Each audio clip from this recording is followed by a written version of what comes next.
entre imposture, insurrectionnalisme, prétention autocratique et patrimonialiste, le drame de la démocratie pluraliste représentative en nos États post-coloniaux. C'est vrai, la démocratie, c'est une bonne chose. Mais quand on utilise la démocratie pour maquiller la démocratie avec l'insurrection, avec l'idée que obtenir le pouvoir, c'est mettre les biens et les personnes à sa disposition. Et grâce à la liberté d'expression, utiliser les insurrections pour imposer sa volonté au peuple. Est-ce que c'est comme ça que nos parents, avant les indépendances, réagissaient? Mais pourquoi nous, on fait ça aujourd'hui? On va vous expliquer cela. Et comme à nos habitudes, avant de toucher ces trois sujets qui sont très importants, qui n'a pas entendu que le cacao est payé plus cher au Cameroun qu'en Côte d'Ivoire? Tout le monde a entendu ça. Quand il s'agit de prendre des exemples, au Cameroun, on paye le kilo à 10 000, à 25 000. Bon, depuis le 17 octobre 2025, là, le prix du cacao est tombé à bourse. Le prix du cacao à la bourse de Londres est tombé. Ça s'appelle la bourse ICE de Londres.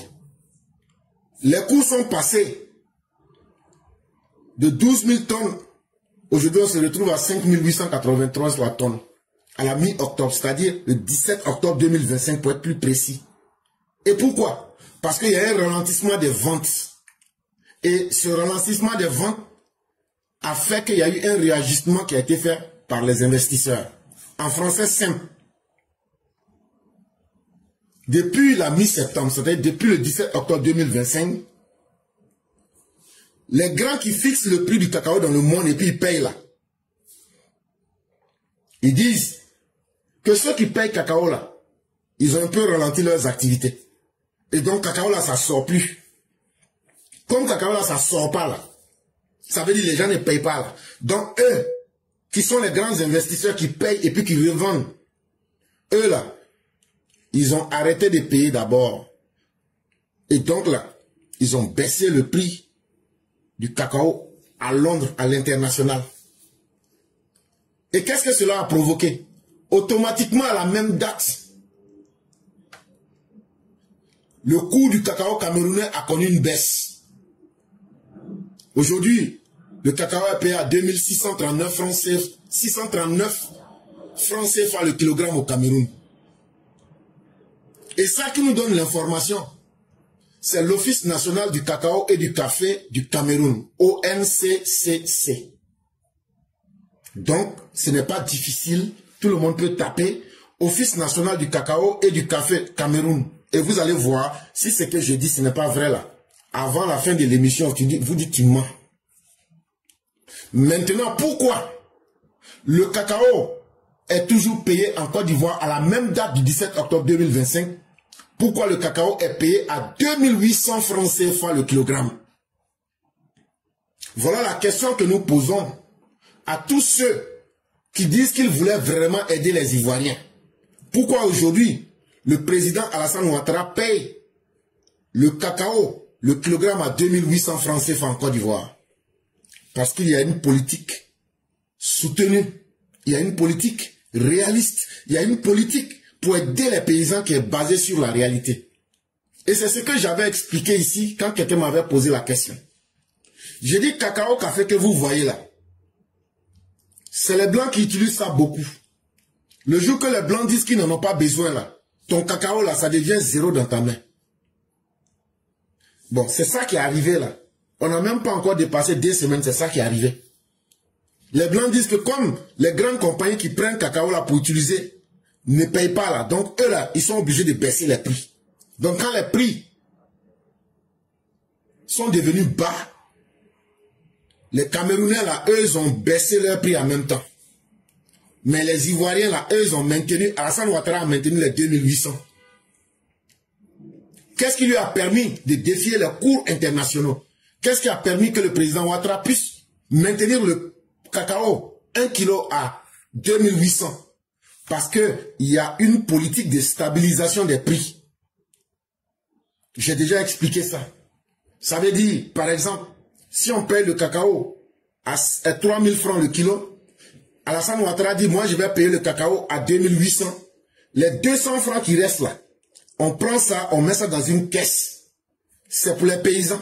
Le jour que le prix du cacao baisse, comme ce que vous avez vu depuis le 17 octobre 2025 à la bourse ICE de Londres, nous on peut prendre les 200 là.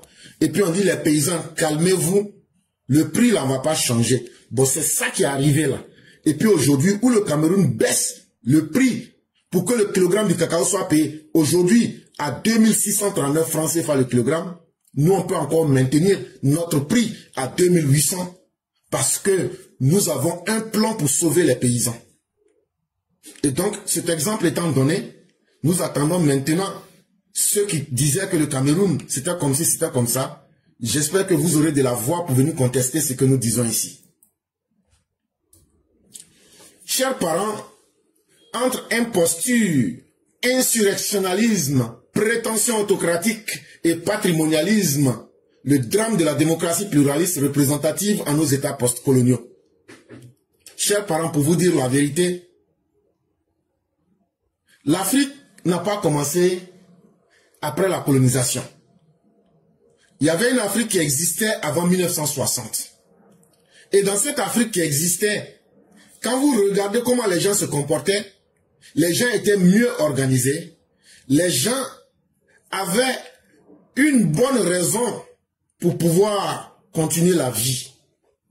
Certains même vont jusqu'à dire, il était mieux même que nous restions dans l'époque coloniale, ou bien même bien avant l'époque coloniale.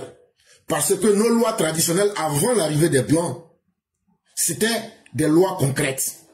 Nous autres, à l'origine, ne sommes ni musulmans, ni chrétiens, ni sabéens ou juifs. Nous croyons en une religion traditionnelle. Et nos religions traditionnelles là, il n'y a pas à faire de paradis ou d'enfer dedans. C'est que tu sèmes, tu récoltes en même temps. Soit tu es en harmonie avec les ancêtres, ou soit tu vas subir les rigueurs de la loi. Mais depuis que nous avons fini avec la colonisation, et que des soi-disant intellectuels sont allés étudier chez les Blancs, et fort de ce savoir, on a mis nos espoirs en ces personnes pour qu'elles puissent sauver l'Afrique. Qu'est-ce qu'on a constaté? La majorité de ces soi-disant intellectuels qui ont pris le destin de nos pays entre leurs mains se sont avérés être des imposteurs. Un imposteur, c'est quoi? C'est quelqu'un qui se met dans un rôle qu'il ne peut pas assumer. Un insurrectionnaliste, c'est quelqu'un qui, lorsque lui n'est pas content, lui se révolte contre le système pour créer le désordre. Et tout ça pour nous conduire où? Pour nous conduire à la volonté de puissance, comme dirait Hegel. Et donc, dans une posture autocratique. Parce que si on vit en société et que moi je veux imposer ma volonté parce que je ne suis pas content, c'est une attitude dictatoriale. Et pourquoi ils font tout ça? Parce qu'ils veulent que les biens de la nation, les biens produits par la République, eux puissent mieux profiter de cela. Et qu'est-ce que tout cela a causé comme drame dans nos sociétés africaines? Ça fait qu'aujourd'hui, chaque élection vient avec son lot de morts. Ça fait qu'aujourd'hui, les gens n'ont plus confiance en la politique comme un moyen pour construire la cité. Ça fait qu'aujourd'hui, les Africains se demandent, est-ce que la démocratie a un sens véritable? Voilà aujourd'hui les contradictions que nous oppose le comportement de certains soi-disant intellectuels ou politiciens. Il faut commencer par souligner la corresponsabilité de l'opposition et du gouvernement sur laquelle repose l'architectonique de la légitimité du pouvoir politique dans la démocratie pluraliste représentative. Mais à la vérité, ce serait trop facile de dire que la faute c'est aux opposants. La faute aussi c'est à ceux qui nous gouvernent. Et donc la faute, c'est une faute partagée entre ceux qui se disent opposants et ceux qui se disent gouvernants. Et ça, il ne faut pas avoir peur ou honte de le dire. Le cœur de la problématique de la légitimité dans une démocratie pluraliste se situe dans la capacité des partis politiques à élaborer et à proposer au peuple souverain des solutions à la question économique de l'investissement et à la question sociale de la redistribution. Un parti ou des intellectuels qui forment un parti, quel que soit le choix que vous faites, votre première responsabilité, c'est de mettre en place des programmes clairs, des solutions concrètes aux questions économiques, comment on investit et les richesses qu'on va créer et produire ensemble là. Comment on repartage ces richesses-là. Voilà ce qui devrait être le premier rôle de nos partis politiques, qu'ils soient de l'opposition ou au pouvoir. Or, chez nous, la politique, c'est d'abord la conquête du pouvoir pour être le plus fort. C'est comment s'imposer à la tête de l'État pour qu'on dise, aujourd'hui c'est moi, je suis là. Cette légitimité se trouve dans leur capacité à opérer, à travers le dialogue politique, des compromis relativement à ces deux questions. Et donc, même lorsqu'on vous parle de dialogue politique, en réalité, tout dialogue politique est tenu. Et dans ce dialogue politique, on ne parle pas de la question de la création des richesses. On ne parle pas du bien-être social pour dire les richesses qu'on va créer là, comment on va faire pour que les populations bénéficient. Si vous tenez un dialogue politique et qu'il n'y a pas ces deux points-là, c'est un faux dialogue politique. Donc tous les dialogues politiques qui se sont tenus en Côte d'Ivoire là, c'est vrai qu'on a l'habitude, il y a 5, mais ce sont des faux dialogues politiques. Je vous le dis et je répète, ce sont des arrangements entre les politiciens. Prenez le pouvoir du président Alassane Ouattara, prenez les opposants, posez-leur la question. Dans tous les 5 dialogues politiques là, où se trouve l'intérêt du peuple? Ils ne pourront pas ni le pouvoir en place, ni l'opposition. La vérité fait mal, mais pourtant il faut la dire. Et c'est pourquoi nous demandons qu'il y ait des changements en profondeur, des changements de mentalité.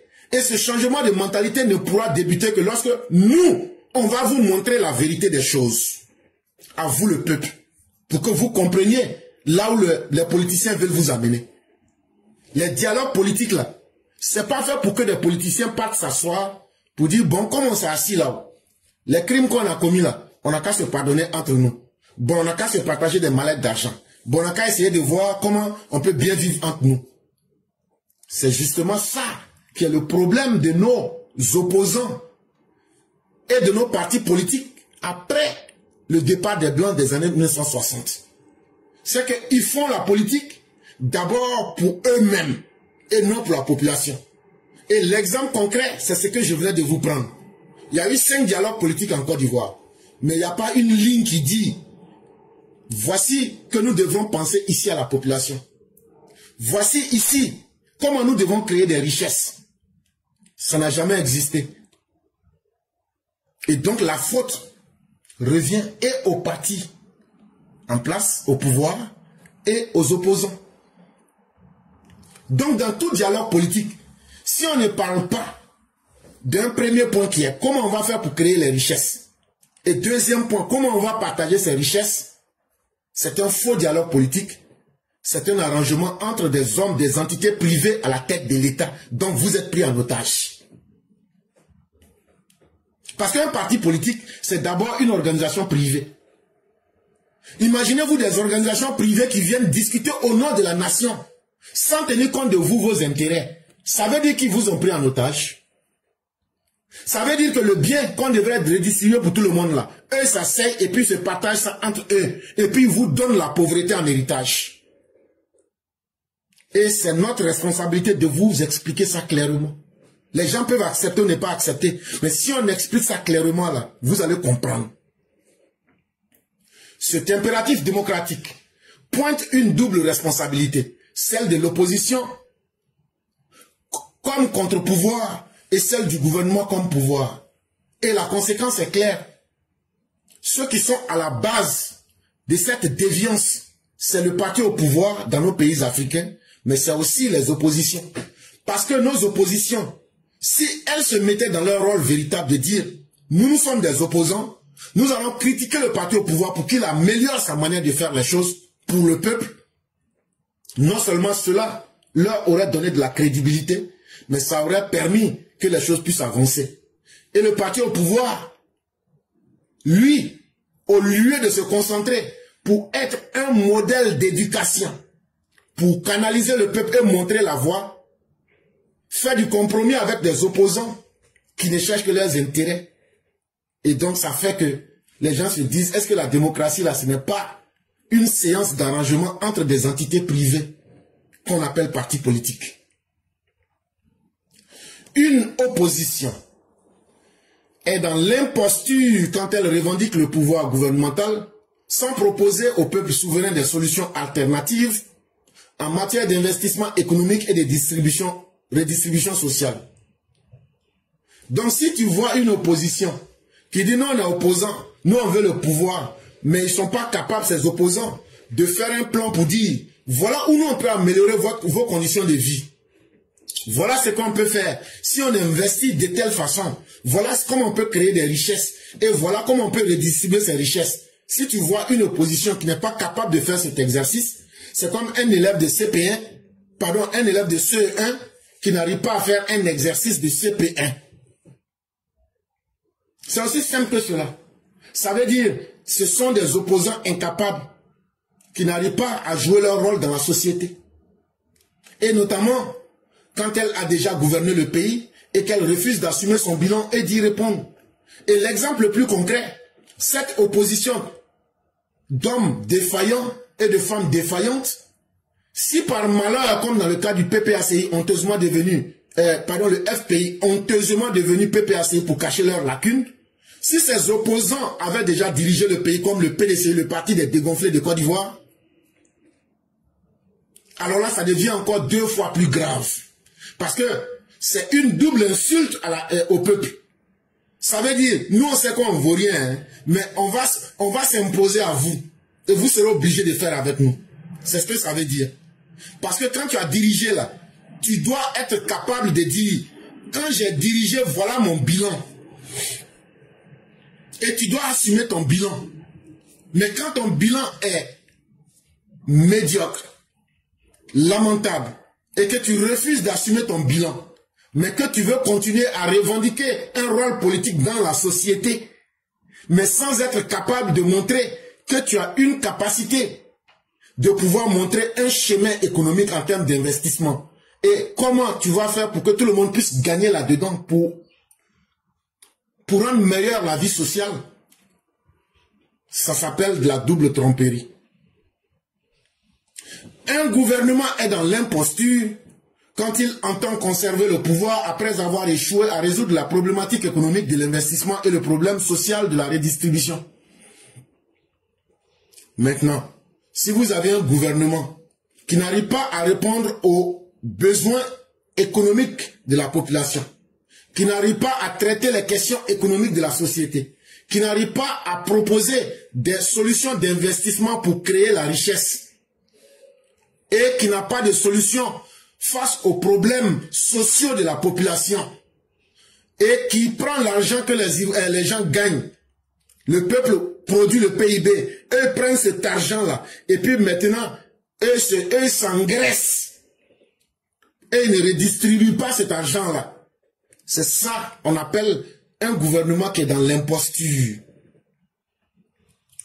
Les nombreuses impostures politiques dans l'État postcolonial africain n'auraient sûrement pas lieu si le grand nombre du peuple était pleinement informé de ces vérités, des codes fonctionnels de l'État moderne de droit et du régime de la démocratie pluraliste représentative, et était par cela même capable d'exercer son veto et de protéger sa souveraineté. Mais si vous voyez que les politiciens, qu'ils soient opposants ou partis au pouvoir, peuvent se mettre dans cette posture d'imposteurs, c'est parce que ils vous ont pris en otage. Et comment ils vous ont pris en otage? Ils vous ont désinformé. Dans nos États, après les indépendances, Ils ne vous ont pas expliqué pleinement c'est quoi le rôle des hommes politiques dans notre société. Ils ne vous ont pas expliqué correctement. Est-ce que des gens qui ne sont pas capables de produire des résultats, est-ce que ces personnes devraient parler au nom du peuple? Ils vous ont trompé pour dire que c'est quand eux sont populaires, c'est quand eux, ils peuvent crier plus fort, ou mais c'est quand eux peuvent exercer la violence. C'est ça qui fait qu'ils doivent prendre la tête du pays. Alors que c'est totalement faux. Ce qu'ils auraient dû vous expliquer, c'est comment vous expliquer comment l'État moderne, comment le droit fonctionne dans un État moderne. C'est quoi la démocratie? Et c'est quoi le rôle de toi, la population, de toi, le citoyen? Et comment tu peux sanctionner les hommes politiques à travers ton vote dans les urnes? Ils ont pris le soin de ne pas t'expliquer tout ça correctement. Donc, ils ont pris ta souveraineté en otage. On te demande de ne pas aller voter. On te demande d'être l'esclave de eux, leurs sentiments. Parce qu'on a voulu te cacher ces vérités. Parce que si tu connais ces vérités, tu sauras faire le bon choix. Et donc pendant trop longtemps, dans nos pays, après 1960, nos propres frères qui ont pris les destins de nos pays ont trompé les populations.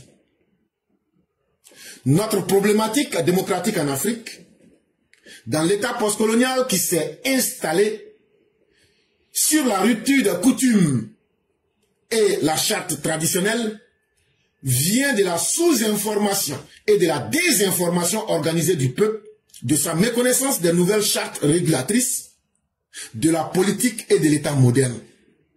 Ce qui fait que nos états aujourd'hui n'arrivent pas à décoller. Et puis on veut rapidement jeter la faute à la démocratie. La faute n'est ni à la démocratie, la faute est d'abord à nos hommes politiques. Qu'ils soient de l'opposition ou au parti au pouvoir, ils n'ont pas pris le temps. Parce que la colonisation est venue nous couper de nos cultures. La colonisation est venue gâter les lois traditionnelles que nous avions en place. Et je vous ai expliqué que nos lois traditionnelles sont très concrètes. Tu cherches femme de quelqu'un, il y a une pratique qu'on appelle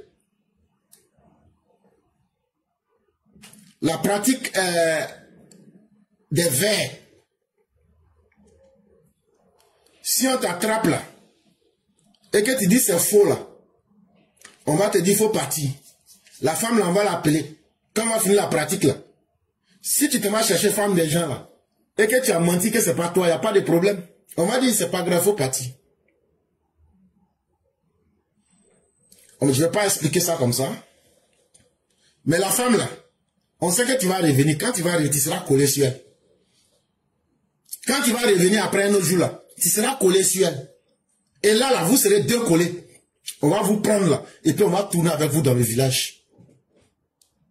Ou bien à l'époque de Soumangourou Kanté. Soumangourou Kanté, ce qui signifie Ngolo, le fils de Sumba. Sumba ya Ngolo. Kanté, Kakankate. J'espère qu'on se comprend bien. Je ne vais pas rentrer dans toutes ces histoires parce qu'on est pris par le temps. Quand tu commets dans l'empire du Mandé, quand tu commets un crime, tous ceux qui sont du Mandé savent ce qu'on appelle déguet. Ce n'est pas le déguet que vous buvez aujourd'hui là. C'est blanc comme ça. En Djoula, vous dites qu'à déguet mon. On vient, on fait ça devant tout le monde. C'est comme une pâte blanche. C'est que vous appelez takla là. Mais on ne brûle pas. On dit manger. Quand tu vas manger là, si tu es coupable là, tu ne vas pas vivre. C'était des lois concrètes. C'était des chartes traditionnelles comme dans le Kourouganfouga. Toi, tu es éleveur, tu te promènes avec ton cheptel, tes animaux. En période de culture, quand tu attrapes, la loi elle est claire. Et les gens, leurs coutumes étaient respectées. Mais depuis que les Blancs sont venus, avec la colonisation, ils ont tout désorganisé. Nos hommes politiques qui ont pris le pouvoir, au lieu de réorganiser nos sociétés et de tenir compte de nos réalités, eux ils sont venus. Ah, toi tu parles pas français, toi tu veux rien, tu as quel diplôme? Ça frustrait nos parents. Ils ont profité de cela pour sous-informer nos parents. Parce que l'intellectuel dit, si on donne trop d'informations à la population va être éveillée. Donc il faut maintenir cette population-là dans la sous-information. Mais aujourd'hui, qu'est-ce qu'on constate? Non seulement nos populations sont victimes de la sous-information parce que elles ont droit à des informations qu'on ne leur donne pas. Mais qu'est-ce qu'on constate aujourd'hui? On désinforme encore. En plus de la sous-information, on désinforme encore ce même peuple. On voit des partis politiques comme le PPACI, le PDCI, qui ont créé des usines de désinformation. Chaque jour, ils viennent pour dire au peuple, voilà ce qui s'est fait. Mais quand on vérifie, c'est faux. Imaginez une personne qui est sous-informée et désinformée. Et donc, ça nous met dans un contexte où nous ne maîtrisons plus nos chartes traditionnelles, nous ne maîtrisons plus les nouvelles règles qui régulent la politique dans nos États modernes. Et c'est ça qui est le vrai responsable des causes du désastre dans nos pays. C'est ça qui fait que l'élection, la politique est devenue une scène de violence dans nos pays. Parce que le peuple est mal informé, sous-informé et désinformé. Cette sous-information et cette désinformation facilitent les nombreuses escroqueries politiques. Et c'est quand tu es sous-informé et désinformé, tout le monde peut pratiquer son escroquerie sur toi. Et c'est pourquoi vous retrouvez beaucoup d'escrocs politiques qui, ils portent une veste, ils viennent comme Blé Goudé, ils étaient des criminels, ils n'ont pas changé, mais ils viennent faire de l'escroquerie pour dire qu'eux, ils sont amoureux de la Côte d'Ivoire. Ils sont devenus amoureux de leurs victimes. Mais les victimes savent que ces personnes-là mentent. Et Blé Goudé même sait que lui-même il ment. C'est ça, la sous-information et la désinformation que les hommes politiques appliquent sur vous, les populations. Ça fait que nous sommes en face aujourd'hui du réductionnalisme électoraliste. Au lieu d'aller aux élections pour aller battre Alassane Ouattara, on dit non, c'est 4e mandat, on ne veut pas. En fait, c'est plusieurs problèmes qu'on réduit en un seul. Que non, le problème de la Côte d'Ivoire, c'est 4e mandat. Est-ce que de vous à moi, le problème de la Côte d'Ivoire, si je mets le djihadisme qui est à la porte de la Côte d'Ivoire et le 4e mandat d'Alassane Ouattara, qu'est-ce qui est le plus important? C'est ce qu'on devrait expliquer au peuple. Si je mets aujourd'hui la baisse du coût des matières premières aujourd'hui, des matières premières que nous produisons mais nous ne maîtrisons pas les prix, est-ce que ça se bat pour que les prix des matières premières soient comme nous le voulons? Ou bien c'est dire que celui qui peut nous aider à augmenter ces prix-là, c'est lui qui a le problème. C'est ça qu'on appelle le réductionnalisme. Aujourd'hui, les populations sont là. Elles ont des problèmes de santé. Elles n'arrivent pas à se soigner comme ici aux États-Unis ou en France. On voit nos hommes politiques quitter nos pays pour aller se soigner en Europe, au Maroc, en Côte d'Ivoire, partout dans le monde. Si nos hôpitaux étaient au même standard que dans les grands pays, est-ce que ce n'est pas ça le vrai problème des populations? On dit non, non, non, le problème c'est 4e mandat. En réalité, là, chers Ivoiriens, chers Africains, ceux qui pratiquent la politique dans vos pays, ces personnes-là sont vos ennemis publics intérieurs. Ceux qui disent qu'ils font de la politique, comme Tidjam Thiam, regardez son discours quand il dit de briser la Côte d'Ivoire, de créer l'insurrection et de mettre le désordre en Côte d'Ivoire. C'est pour atteindre quel objectif? C'est pour satisfaire son ego. Parce que lui, il a des prétentions autocratiques. Lui, il a des velléités dictatoriales. Et lui, là, il faut que lui, son ego blessé, là, soit satisfait. Et donc, lui va prendre la Côte d'Ivoire pour soigner son ego. Et que voulez-vous que je vous dise encore? Mais c'est ça, nos États postcoloniaux. Et ça, c'est nous, notre rôle de vous expliquer clairement. Et comme ça, là, ceux qui comprennent auront compris.